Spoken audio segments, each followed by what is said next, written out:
Сусамыр. Это стих про долину, Сусамырскую долину. Вьется дорога вдоль русла реки, это в ущелье Карабалты. Вьется она и стремится туда, где на горных вершинах лежат облака. Сусамыр.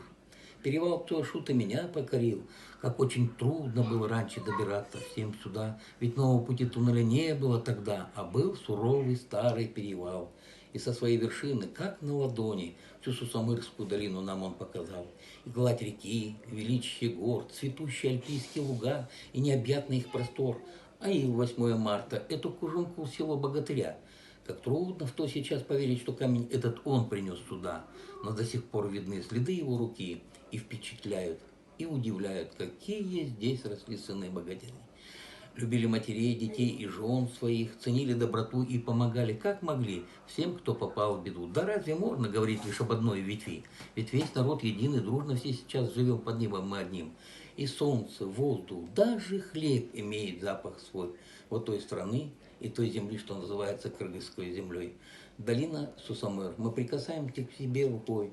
Природа всех здесь ворожит своей суровой красотой. И стрекоза, и муравей, форель, и даже рыбка маленький осман, игравший утром на мели, и грозовые облака, и клёкот зоркого орла, парящего ввысь. И здесь ты услышишь ласковое ржание лошадки мамы молодой, как же ребенка подзывает, чтоб накормить его парного молока и струей. А он во сне ее не слышит, ему приснился сладкий сон, как будто бы давно он вырос и стал красавцем табуна и добрым вожаком. Долина Сусамыр. Ты не одна.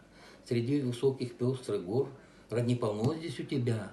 Нарын, Иссык-Куль, Алай, Талас и Фергана. А Чуйская долина – старшая сестра. Вы – лепестки единого цветка, который мать природа создала. Как сильно любима тебя, цветущая страна.